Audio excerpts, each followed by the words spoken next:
Hi everyone, so before we actually get into the workout, I just wanted to share this footage of me hitting a 315 pound 1 rep max bench. I'm really proud of this. I'm finally making some serious progress on my bench and it feels good. This new routine I'm on is working great. I'm pressing 4 days a week and it's just really heavy weight with also a lot of high volume. I think I'm doing about 26 total sets per week. And right here, it actually ended up being kind of a sucky workout. I wasn't hitting the numbers that I wanted to hit. So this is 280 pounds. I was supposed to do 5 sets of 3. And the problem I was having was I just ended up becoming exhausted by the 3rd rep. I think it's just the accumulation of stress I've been under. I have been training really hard, but I haven't had a problem with recovery so far. But I was filming really late at night the day I filmed this, and I was just really exhausted. The stuff that's been happening with Finn and his surgery, it's put me under a lot of stress. I've been losing sleep, and to be honest, I have missed a few meals as well. So, things just haven't been going totally smoothly, and I've been under a lot of stress, and it was late at night, and I think this is what kind of caused it. Like you can see, the first rep, the weight just flies up, but by the 2nd and 3rd rep, I'm really putting out grinders. And by the last 2 sets, I could only do 2 reps. So, moving on to incline press, I could have used a lot more weight here. This is only 90 pounds with 90-pound dumbbells. The reason I kept it light is just because, on the flat bench, I was really struggling. Typically I try to hit RPEs of 7 to 8 per set. Over there, pretty much every set, it was RPEs of 9s and 10s, real grinders, so I didn't want to put my body under too much stress, so I just kept the weight a little lighter, did some more high rep work.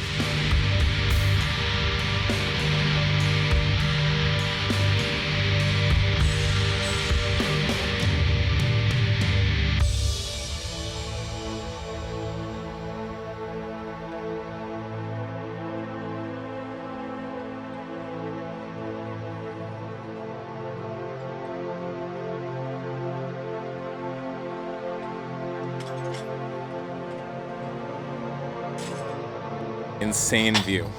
No, not really. Dying isn't that bad. Getting It really isn't. Getting- Even if it's horrifically painful, it really isn't. getting feel like fucking watching ripped it. apart by a chimp? You would sooner get ripped apart by a chimp. Yeah. I'd want to feel it. Even if you could just be numb and not feel the chimp ripping you apart? No, I don't want to feel it. Why? Interesting feeling. Why? An interesting feeling. Yeah, By that logic, what the fuck isn't an interesting feeling? it'd be interesting. Is there anything that you would not feel? Not want to? Sure. I don't know. Maybe like getting my testicles literally ripped off. Maybe What? that's something Okay, I'd so if the chimp rips your arm off, you'd want to feel it, but if the chimp rips your testicles off, Yeah. you'd not That's- want to feel that's it. probably a little too much.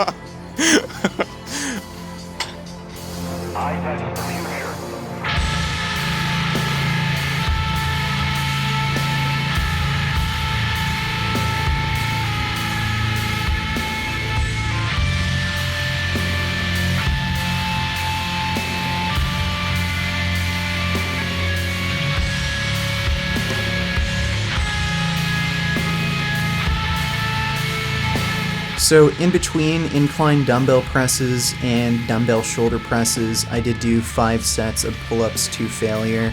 I don't want you to have the idea that I just went from flat bench to incline bench to shoulder presses all in a row. That's kind of crazy. Your shoulders do need a bit of a break to be able to do shoulder presses effectively. So I used pull-ups to kind of split things up and give my shoulders a little bit of a rest. The reason I didn't film it is just because it's pull-ups, you get the idea. Pull-ups are simple.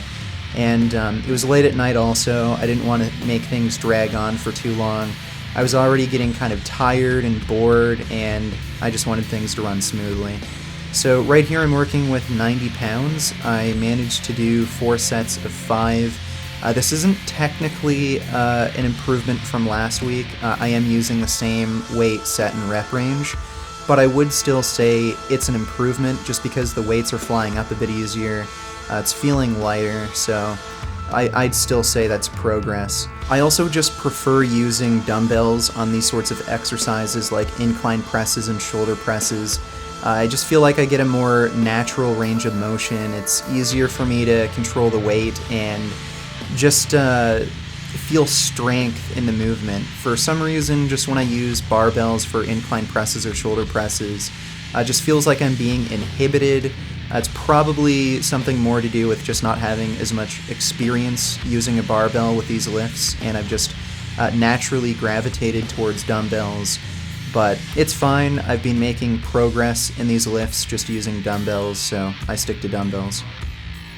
And lastly, barbell rows, 5 sets of 5 with 225, and I've changed my technique up with this lift. After each rep, I place the weight back on the floor, and there's a few advantages to this. First of all, it makes it very easy to be consistent with each rep. If you're not going to place the weight on the floor, it's really easy to do things like change the angle of your back, so just by doing this, it makes it much easier to be consistent with the exercise. You'll also find that you'll get a lot more explosive power on the concentric portion of the lift, which is massively important for muscle growth. The more explosive you can be on the concentric portion, the more gains you'll get. And lastly, I find this is especially relevant to me because I'm taller and I have problems with my hip, and that makes me especially prone to back injuries. You know, when you're bent over like this with a lot of heavy weight, you know, you are kind of open to back injuries, and if you're kind of predisposed for that sort of thing, you know, it's just a better idea to place the weight back on the floor after each rep. So I hope you enjoyed this training video. It wasn't the best workout session I've ever had, but you know, you have those days. If you like this video, just leave a like. I'll definitely start posting more training footage, and as always, keep making those vegan gains.